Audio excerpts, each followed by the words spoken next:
Hello guys, on this video tuturuan ko kayo kung paano mag-change ng pricing. No?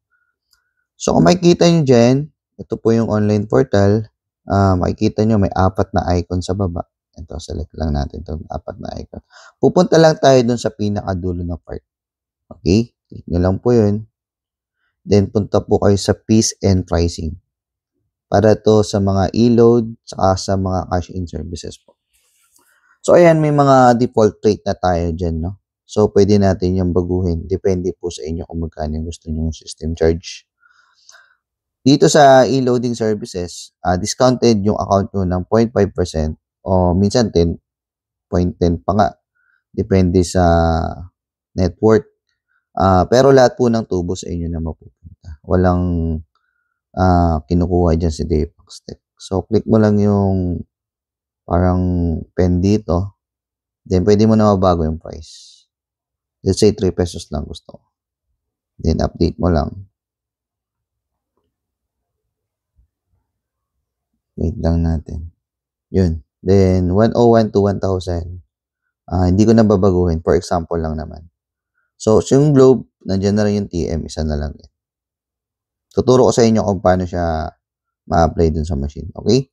Then, punta tayo sa GCash. So, dito, guys, so, ayun yung rate ko. Pwede mo siyang baguhin. Depende sa inyo. Kung mapapansin nyo dito sa 1,001 to 8,000, masyadong mahaba yung bracket niya. So, puputulin natin. So, let's say 2,000.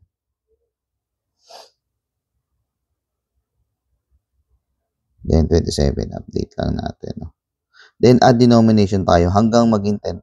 No? Pag mag-add denomination tayo, so, nag-end tayo sa 2,000. Mag-start naman tayo sa 2001 ngayon.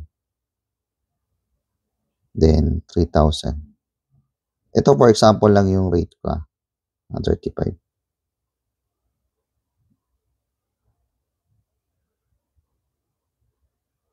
Denomination. Yan, okay. Then, wala. Ayan, meron na siya. A denomination na tayo. Nag-end tayo sa 3,000. Mag-start tayo sa 3,001. Then, 4,000. Plus system fee. Let's say, 40 lang. Okay. Explain ko na rin pala dito about dun sa system fee. So, 100 to 1,999. Ang system fee ni Daypax is 2 pesos. Every 1K na madadagdag, nag-additional ng 1 pesos yung system fee. So, for example, dito sa 3,000, ang system fee na ni Daypax dito is 3 pesos. So, dun sa 40 pesos na system fee, babawasan pa ni Daypax ng 3 pesos. So, bali sa inyo dyan magiging 37 pesos. So, ganun po siya. So, add denomination ulit tayo. 4,001 to 5,000.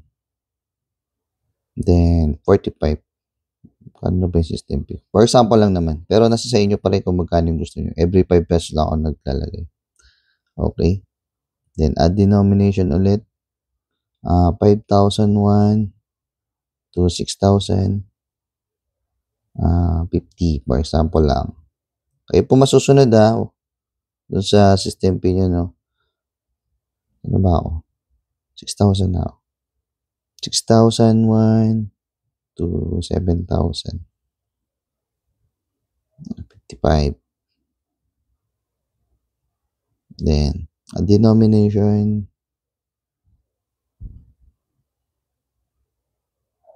Ano ba yun? 7,001. 7,001 to 8,000. 60. A denomination. 8,001 to 9,000. 65. Then hanggang 10,000. Okay? 9,001 to 10,000. 70 lang. Ay. 10,000 tama. So, ganun lang siya. Okay, para ma-apply naman siya sa machine, Back lang tayo, no? Sa taas. Then, punta tayo dito sa pangatlong icon naman. Click mo lang yung 3 dot. So, hanapin mo lang. Kailangan, for example, ito lang. Ito yung machine mo. Click mo lang yung 3 dot dyan. Then, send command. Shortcut mo na lang. Type mo SY. Then, synchronize settings. So, wait.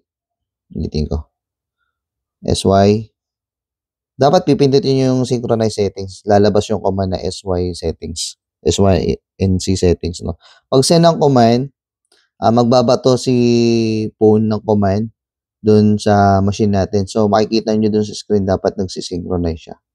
Then, you can try na kung nabago na yung mga rate. So, ganun lang na mag-change pricing. Thank you.